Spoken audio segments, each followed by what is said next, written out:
स्वागत है आप सबका जीएस प्रैक्टिस में। तो आज हम क्या पढ़ने जा रहे हैं?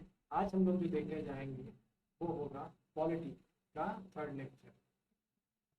आज हम लोग क्या पढ़ेंगे? आज हम लोग पढ़ेंगे इंडियन पॉलिटी का। ठीक है, ये हमारा थर्ड क्लास का। ठीक है, क्या पढ़ना हम लोग को? आज हम लोग को पढ़ना है सोर्सेस, और एक टॉपिक क्या पढ़ना है? प्रियम्बल। दोनों छोटा छोटा ही टॉपिक है, दोनों बार हम लोग कवर करेंगे। चलिए स्टार्ट करते हैं आज का टॉपिक। सबसे पहला जो हम लोग को देखना है वो क्या है? Sources of Indian constitution. हमारे संविधान में जो अलग अलग कानून है, जैसे फंडामेंटल राइट्स है, पार्लियामेंट्री सिस्टम है, डीपीएसपी है, जुडिशियल रिव्यू है, तो ये सब कुछ अलग अलग लॉ हैं जो अलग अलग कंट्री से लिए गए हैं और हमारे संविधान में डाले गए हैं अपने इंडिया में इसको यूज लाने के लिए। ठीक है, तो अब हम लोग देखेंगे यहाँ पर किस किस देशों से कौन कौन सा लॉ इम्प्लीमेंट यहाँ पर लेकर किया है। सबसे पहले बात करें तो हम लोग बात करेंगे गवर्नमेंट ऑफ इंडिया एक्ट 1935 के बारे में। कौन सा एक्ट है ये है गवर्नमेंट ऑफ इंडिया एक्ट 1935। इसी के बारे क्या बताना कि फॉर्म द बेसिस या ब्लूप्रिंट हमारे संविधान। ठीक है, ये सब क्वेश्चन पूछ सकता है कि ब्लूप्रिंट बताया जा रहा है। ब्लूप्रिंट का मतलब क्या होता है कि ठीक है, जिस जो बेस होगा, ठीक है, किसका? Our constitution.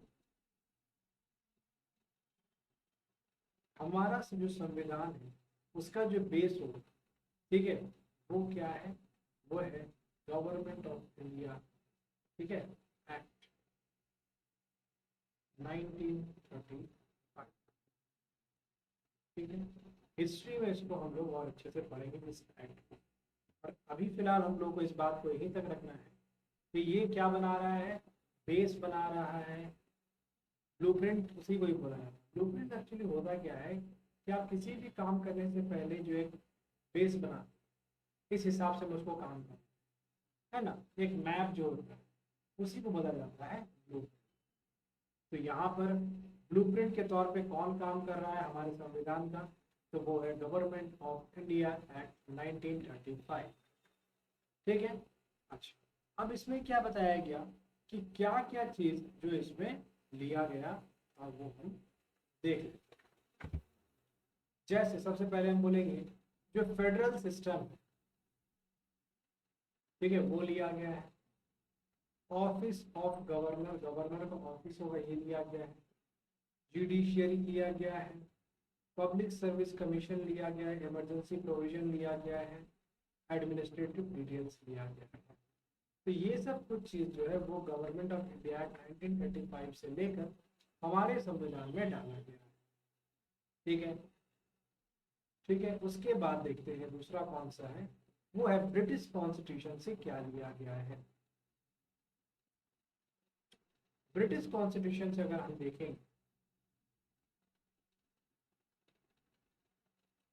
तो ब्रिटिश कॉन्स्टिट्यूशन से हमें क्या देखने को मिलता है? सबसे पहले हम देखेंगे जो इम्पोर्टेंट है वो है पार्लियामेंट्री फॉर्म ऑफ गवर्नमेंट। ठीक है, क्या है? पार्लियामेंट्री फॉर्म ऑफ गवर्नमेंट लिया गया है। कहाँ से? ब्रिटेन के पार्लियामेंट से लिया गया है। रूल ऑफ लॉ कहाँ से लिया गया है? ये भी ब्रिटेन के पार्लियामेंट से लिया गया है। प्रोसीजर ऑफ लॉ ब्रिटेन से लिया गया है। कैग का जो ऑफिस है, ठीक है, कितना आर्टिकल था? आर्टिकल कैग के लिए 148। ठीक है, कैग का जो ऑफिस है उसका प्रावधान कहाँ से लिया गया है? तो वो भी ब्रिटिश कॉन्स्टिट्यूशन से लिया गया है। सिंगल सिटीजनशिप होगा हमारे देश में। ठीक है, सिर्फ अगर हम इंडिया के नागरिक हैं तो सिर्फ हम इंडिया के ही हो सकते हैं, हम चाहे तो दूसरा कंट्री का सिटीजनशिप नहीं ले सकते। लेना है तो हमको पहले इंडियन सिटीजनशिप छोड़ना पड़ेगा, तब हम जाकर दूसरे देश का सिटीजनशिप ले सकते। ठीक है, फिर क्या है, बाई कैमरलिज्म, ठीक है, डुअल हाउस। तो ये सब चीज हम लोग कहाँ से देखने को मिल रहा है, तो ब्रिटिश कॉन्स्टिट्यूशन से पार्लियामेंट्री फॉर्म ऑफ गवर्नमेंट लिया गया, रूल ऑफ लॉ लिया गया, प्रोसीजर ऑफ लॉ लिया गया, कैग का ऑफिस लिया गया, सिंगल सिटीजनशिप लिया गया, बाई कैमरलिज्म लिया गया। अच्छा, ये सब जो वर्ड है, parliamentary form of government, rule of law, procedure of law, तो जैसे हम लोग आगे बढ़ेंगे ना, इसको आगे और भी डिटेल में देखेंगे जब हम लोग फंडामेंटल राइट्स पढ़ेंगे, जब डीपीएसपी पढ़ेंगे, ठीक है, तब हम लोग देखेंगे ये सब के बारे में, और भी ये सब के बारे में डिटेल में हम जान। अभी फिलहाल के लिए हम लोग को ये सब याद रखना। अब देखते हैं यूएसए से क्या लिया गया, United states of America, United state का कॉन्स्टिट्यूशन से क्या लिया गया।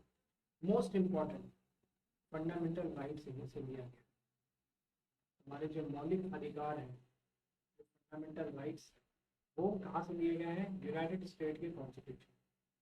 जुडिशियल रिव्यू का पावर कहाँ से लिया गया, ये भी कहाँ से लिया गया है, यूएसए से लिया गया। Independent judiciary. अच्छा, एक बात यहाँ पर क्लियर है कि अगर हम देखें तो हम लोग क्या देखा था यहाँ पर कि जुडिशियरी कहाँ से लिया गया है, तो जुडिशियरी लिया गया है कहाँ से, गवर्नमेंट ऑफ इंडिया 1935 से। बट इंडिपेंडेंट जुडिशियरी, ऐसा जुडिशियरी इंडिपेंडेंट ऑफ जुडिशियरी, ये प्रोविजन कहाँ से लिया गया, ये यूएसए से।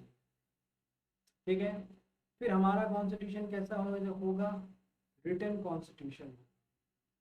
ठीक है, कैसा कॉन्स्टिट्यूशन होगा, रिटन कॉन्स्टिट्यूशन। प्रियम्बल, प्रियम्बल का जो कहानी है वो भी कहाँ से, यूएसए से लिया गया। पोस्ट ऑफ वाइस प्रेसिडेंट, हमारे देश में एक वाइस प्रेसिडेंट होंगे, वो कहाँ से लिया गया है, वो भी यहाँ से लिया गया है। ठीक है, और हमारा जो प्रेसिडेंट होगा वो कैसा होगा, इलेक्टेड प्रेसिडेंट होगा। ठीक है, रिमूवल ऑफ जजेस ऑफ सुप्रीम कोर्ट, ये सब कहाँ से लिया गया, ये भी यूएसए से लिया गया। क्या क्या था, फंडामेंटल राइट्स लिया गया यहाँ से, जुडिशियल रिव्यू लिया गया है, independent of judiciary, written constitution होगा, प्रियम्बल होगा, ठीक है, पोस्ट ऑफ वाइस प्रेसिडेंट होंगे हमारे यहाँ पर, और इलेक्टेड प्रेसिडेंट होंगे, और रिमूवल ऑफ सुप्रीम कोर्ट के जजेस के बारे में जो प्रोविजंस है, ये सब यूएसए से लिया है। उसके बाद देखते हैं आयरिश कॉन्स्टिट्यूशन से, आयरलैंड से क्या क्या लिया है। सबसे इम्पोर्टेंट जो फेवरेट क्वेश्चन होता है, डीपीएसपी। डीपीएसपी कहाँ से लिया गया, आयरलैंड से लिया गया। और आयरलैंड ने किससे लिया था, आयरलैंड इसको स्पेन से लिया। ठीक है, डीपीएसपी किससे लिया गया, तो आयरलैंड से लिया गया है डीपीएसपी। और डीपीएसपी आयरलैंड ने कहाँ से लिया, वो उन्होंने स्पेन से लिया। इलेक्टोरल कॉलेज होगा, मतलब मेथड ऑफ इलेक्शन जो प्रेसिडेंट का होगा, कि इलेक्टेड प्रेसिडेंट होंगे हमारे, वो तो बता दिया कि यूएसए में, लेकिन method of election, electoral college, electoral college क्या होता है कि प्रेसिडेंट के इलेक्शन में जो पार्टिसिपेट करते हैं, जो मेंबर होते हैं, ठीक है, वो होते हैं इलेक्टोरल कॉलेज। ठीक है, तो इलेक्टोरल कॉलेज जो होगा वो लिया गया है आयरलैंड से। मतलब क्या है इसका, method of election of president कहाँ से लिया गया, आयरलैंड से, लेकिन इलेक्टेड प्रेसिडेंट कहाँ से होगा, वो यूएसए से। यहाँ थोड़ा डिफरेंस। ठीक है, नॉमिनेशन किसका, of members of Rajya Sabha by the president, president के द्वारा नॉमिनेशन किया जाता है ना कुछ मेंबर्स का राज्यसभा में, तो वो भी कहाँ से लिया गया है, आयरलैंड से। अब कनाडा के कॉन्स्टिट्यूशन से क्या लिया गया वो देख लेते हैं। कनाडा के कॉन्स्टिट्यूशन से देखेंगे स्ट्रॉन्ग सेंटर्ड फेडरेशन, ठीक है, या फिर क्वासी फेडरल बोला जाता है। ठीक है, हमारे संविधान में ये जो वर्ड, ठीक है, फेडरल, ठीक है, कहीं नहीं लिखा। ठीक है, कहीं नहीं लिखाया गया है कि फेडरल बोला। ठीक है, और किस टाइप का है, ठीक है, वो है क्वासी फेडरल है। ठीक है, मैंने एक बार सीडीएस का एग्जाम दिया था, उसमें ये क्वेश्चन आया था। तो फेडरल, जब लोग फेडरल सिस्टम जो है वो कैसा है, वो क्वासी फेडरल है। जब हम लोग पढ़ेंगे ना पार्ट 1, तब इसमें देखेंगे इसमें और क्या क्या चीज़। ठीक है, ये जो वर्ड जो बोल रहे थे ना फेडरेशन, ये कहीं नहीं लिखा हुआ है, तो ये पार्ट 1 जब पढ़ेंगे कॉन्स्टिट्यूशन, उससे बहुत अच्छे से इसको एक्सप्लेन करेंगे। ठीक है, तो strong central federation, quasi federal government है हम लोगों का, ठीक है, स्ट्रक्चर है। उसके बाद रेजिडुअरी पावर। रेजिडुअरी पावर का मतलब क्या होता है कि कुछ पावर स्टेट के पास में होते हैं, कुछ पावर किसके पास में होते हैं, ठीक है। पावर जो है, ठीक है, पावर्स अगर हम देखेंगे तो कुछ पावर्स किसमें बटे होते हैं, ठीक है। एक जाते हैं स्टेट के पास में, ठीक है, और दूसरे जाते हैं किसके पास में, सेंटर के पास, ठीक है। सेंटर के पावर में पावर, ठीक है। लेकिन कुछ ऐसे पावर होते हैं, ठीक है, जो ना के स्टेट में होता है ना कि किसी और के पास में। तो जो अब से जो बचे हुए रेजिडुअल पावर होते हैं, बचे हुए रेजिडुअल पावर जो होंगे वो सेंटर को दिया जाता है, ठीक है। तो ये भी कहाँ से लिया गया, कनाडा से लिया गया। Advisory jurisdiction of supreme court, जो आर्टिकल 143 में है, ठीक है। तो advisory jurisdiction of supreme court मतलब क्या है कि प्रेसिडेंट को कौन एडवाइस दे सकता है, ठीक है। जो प्रेसिडेंट है, ठीक है, वो क्या कर सकते हैं, वो एडवाइस क्या कर सकते हैं, ले सकते हैं, ठीक है। किससे, from supreme court. Supreme court से एडवाइस ले सकते हैं और सुप्रीम कोर्ट को एडवाइस देना ही होगा, ठीक है। अच्छा, तो ये हो गया कनाडा। फिर देखते हैं फॉर्मर यूएसएसआर जो था, ठीक है, रशिया, वहां से फंडामेंटल ड्यूटीज लिया गया और ये 1976 में है। सब पढ़ेंगे आगे जाके कब आया तो क्या, ये सिर्फ एक ओवरव्यू है, ठीक है। तो फॉर्मर यूएसएसआर से क्या लिया गया, फंडामेंटल ड्यूटीज लिया गया।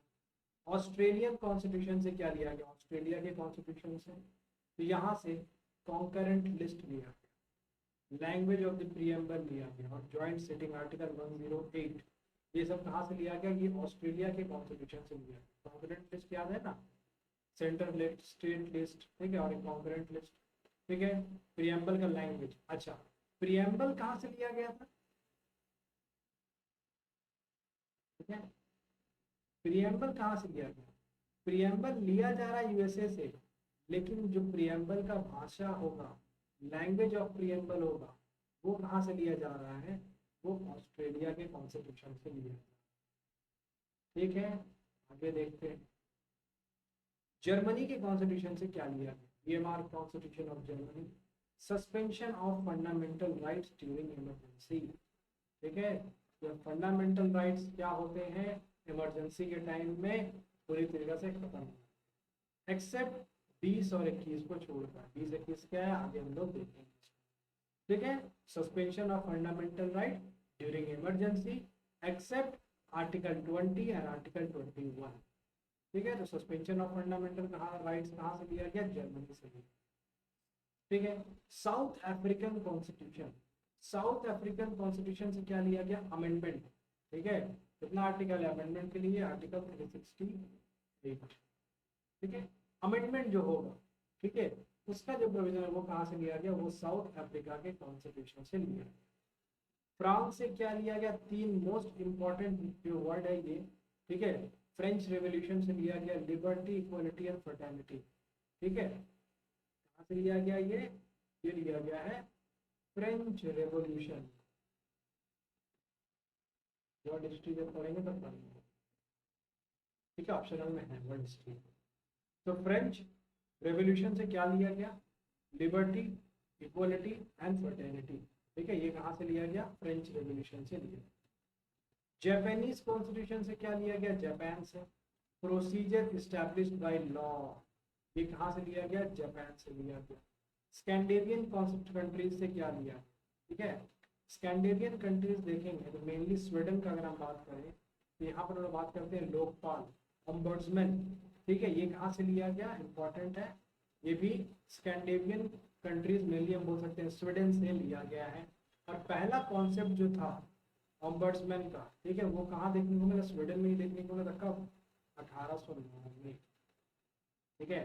और पहले हमारे कौन बने थे अभी, ठीक है, जो फर्स्ट जो बने थे हमारे लोकपाल,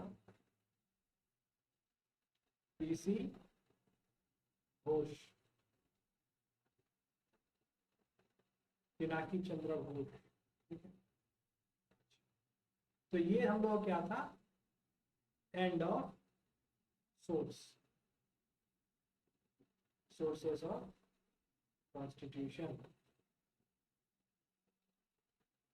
ठीक है, ये खत्म हो गया कि कहाँ से सोर्स लिया, क्या क्या सोर्स था। ठीक है, अब दूसरा टॉपिक जो है आज का वो है प्रियम्बल। प्रियम्बल जनरली क्या है, जैसे हम लोग कोई बुक पढ़ रहे हैं ना, ठीक है, अगर हम कोई बुक पढ़ते हैं, ठीक है, जैसे प्रियम्बल को क्या बोला गया यहाँ पे, जैसे हम एक बुक पढ़ रहे हैं, ठीक है? अब बुक में क्या होता है, प्रीफेस होता है,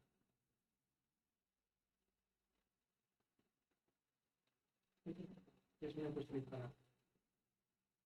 ठीक है, तो उसी तरह हमारा जो कॉन्स्टिट्यूशन, इसका जो प्रीफेस है,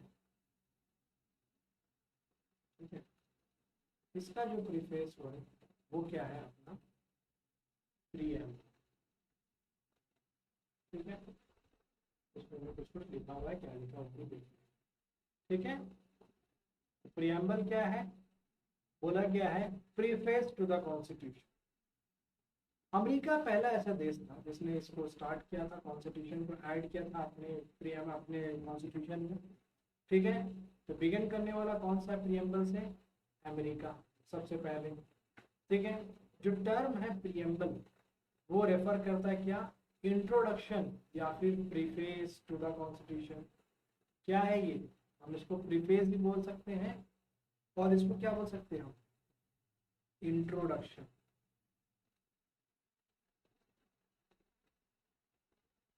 ठीक है, प्रीफेस या इसे हम इंट्रोडक्शन ऑफ द कॉन्स्टिट्यूशन भी बोल सकते हैं। इंट्रोडक्शन में क्या होगा, इंट्रो होगा, ये पॉइंट्स है, हमारा संविधान ऐसा है, इसमें ये है, इसमें वो, तो एक इंट्रोडक्शन हमारा कॉन्स्टिट्यूशन का वो क्या है, प्रीएम्बल। ठीक है, इसमें क्या है, समरी या एसेंस, कॉन्स्टिट्यूशन का एसेंस है, एक झलक से इसका एक आइडिया मिल जाता है कि हम लोग। ठीक है, तो यहाँ पर जो झलक दिखला रहा है कॉन्स्टिट्यूशन का वो कौन है, प्रीएम्बल। ठीक है, गाना में कोई और झलक दिखला रहा है, गाना था नहीं, उसमें कोई और था, यहाँ पर प्रीएम्बल जो है झलक दिखला रहा है हमारा कॉन्स्टिट्यूशन का। ठीक है, एक एमिनेंट ज्यूरिस्ट है जिनका नाम है N.A. पालकीवाला। ठीक है, इन्होंने क्या कहा था, ये क्या एमिनेंट ज्यूरिस्ट है और कॉन्स्टिट्यूशन एक्सपर्ट है, इन्होंने कहा था प्रीएम्बल क्या है, आइडेंटिटी कार्ड है हमारा कॉन्स्टिट्यूशन का।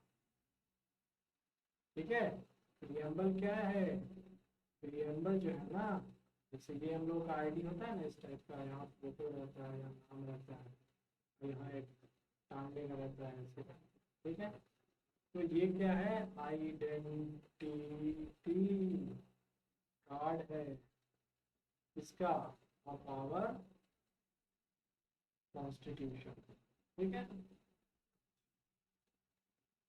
The preamble is based upon the objective resolution. याद है ऑब्जेक्टिव रेजोल्यूशन कौन लाए थे, नेहरू जी, 13 दिसंबर को।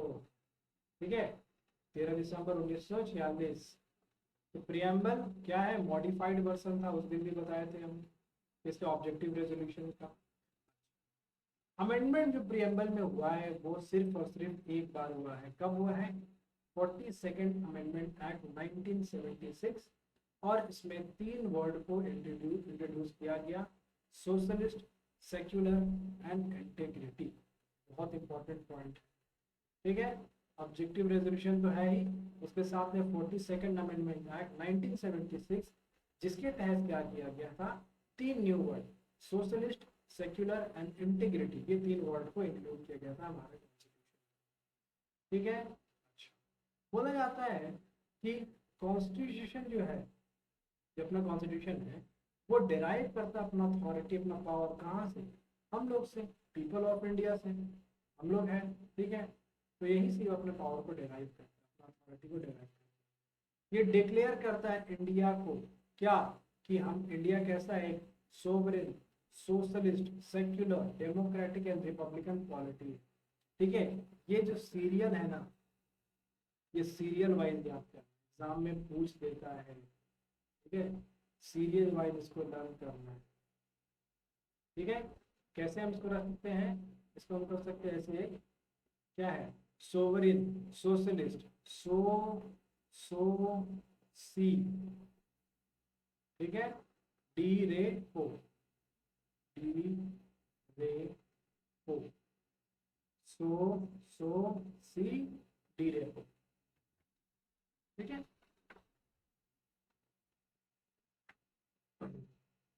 तो ये सीरियल वाइज हम लोग याद रखना है, sovereign, socialist, secular, democratic, Republican, polity, ये सीरियल वाइज एग्जाम में पूछ ले, ठीक है।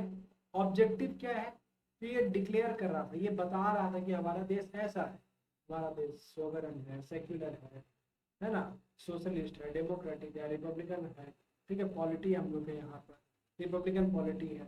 तो ऐसा बताया गया कि हमारा देश है, ये डिक्लेयर करता है।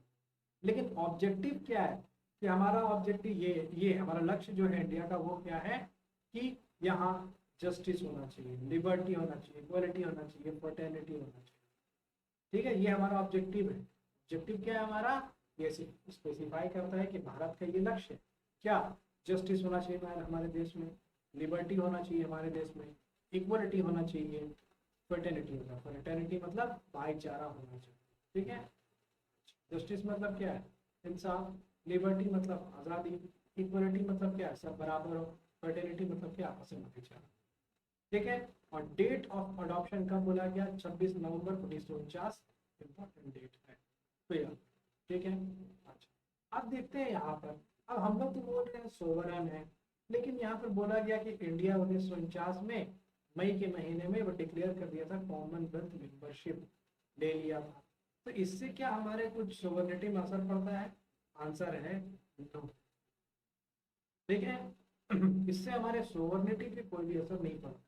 या फिर इंडिया देख लेते हैं, और भी जो मेंबरशिप एससीओ का मेंबर बन जाता है, तो इससे क्या कुछ इसके सोवरेनिटी पे खतरा है, नहीं, हम पूरी तरह से सोवरेन है, अपना जो मेरा फैसला है मैं ले सकता हूँ, मेरे ऊपर कोई दबाव नहीं, ठीक है, तो इससे कोई प्रॉब्लम नहीं है, ठीक है। वर्ड हम लोग देखें यहाँ पर, सोशलिस्ट, सेक्युलर और इंटीग्रिटी, तीन वर्ड यूज किया गया, ऐड किया गया था, कब किया गया था, 42nd अमेंडमेंट एक्ट 1976 में इसको ऐड किया गया था, सेक्युलर वर्ड को। अच्छा, डेमोक्रेटिक, डेमोक्रेटिक जो हम बोलेंगे, डेमोक्रेसी दो टाइप का, एक होता है डायरेक्ट डेमोक्रेसी, एक होता है इनडायरेक्ट डेमोक्रेसी। हमारे इंडिया में क्या चलता है, हमारे इंडिया में चलता है इनडायरेक्ट डेमोक्रेसी, है ना, हमारे इंडिया में चलता है इनडायरेक्ट डेमोक्रेसी, या फिर जिसे हम लोग रिप्रेजेंटेटिव डेमोक्रेसी भी बोलते हैं। क्या बोलते हैं हम लोग, रिप्रेजेंट, क्यों, क्योंकि हम लोग क्या करते हैं, हम लोग वोट करते हैं, वोट करके हम लोग अपना नेता चुनते हैं, ठीक है, हम लोग क्या करते हैं, एक नेता चुनते हैं, ये हमारा कौन होता है, रिप्रेजेंटेटिव, है ना, ये हमारा रिप्रेजेंटेटिव होता है। तो इसीलिए क्या बोला गया, रिप्रेजेंटेटिव डेमोक्रेसी या इनडायरेक्ट डेमोक्रेसी हो। डायरेक्ट डेमोक्रेसी क्या है, डायरेक्ट डेमोक्रेसी वहाँ है जहाँ पर डायरेक्टली कुछ फैसले के ऊपर वोट हो, ठीक है। और जो फोर्थ डिवाइस है डायरेक्ट डेमोक्रेसी का, वो क्या है, उसको हम याद रखेंगे, रेस्ट इन पीस, रिकॉल, क्या है, रेस्ट इन पीस, रिकॉल, कैसे याद रख सकते हैं इसको हम लोग, रेस्ट इन पीस, रिकॉल, ठीक है, रिकॉल को हम लोग रेस्ट इन पीस करा, मतलब यहाँ पर क्या क्या हो गया, जैसे देख लेते हैं, आर, आर से क्या हो जा रहा है, रेफरेंडम, ठीक है, चाहे रेफरेंडम, ठीक है, यहाँ पर आप कर सकते हैं रेस्ट इन पीस रेफरेंडम या रेस्ट इन पीस रिकॉल, ठीक है। आई से क्या हो गया, इनिशिएटिव, ठीक है। पी से क्या हो गया, प्लेबिसाइट, और फिर रिकॉल आ गया लास्ट। तो ऐसे हम लोग इसको याद रख सकते हैं, ठीक है, रेस्ट इन पीस, रिकॉल, ये क्या है, four devices of direct democracy, ठीक है। डेमोक्रेटिक, ठीक है, जो हमारे संविधान में या फिर हमारे प्रियम्बल में जो यूज किया गया वर्ड डेमोक्रेटिक, इसका ये मतलब नहीं कि सिर्फ और सिर्फ पॉलिटिकल डेमोक्रेसी है, ठीक है, या फिर सिर्फ और सिर्फ हम लोग, ये मतलब नहीं सिर्फ, बल्कि यहाँ पर क्या है, सोशल डेमोक्रेसी और इकोनॉमिक डेमोक्रेसी, इन दोनों को मिलाकर ही बोला है ना, सिर्फ और सिर्फ पॉलिटिकल डेमोक्रेसी नहीं है, क्या है, सोशल और इकोनॉमिक दोनों टाइप का डेमोक्रेसी, मतलब हम लोगों के पास political, social and economic democracy. ठीक है, अच्छा। और ये बात जो है किसने कहा था? हमारे great great great B R Ambedkar ji ने कहा था अपने कंक्लूडिंग स्पीच में। कब? 25 नवंबर 1949। और नेक्स्ट डे क्या हुआ?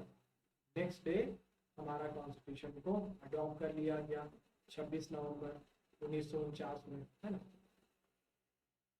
हमारा कॉन्स्टिट्यूशन का अडॉप्ट कर लिया गया। ठीक है, फिर क्या है? रिपब्लिक। रिपब्लिक का मतलब क्या है? जो हमारा हेड ऑफ स्टेट होगा, हेड ऑफ स्टेट होगा, वो कैसा होगा? वो इलेक्टेड होगा, है ना।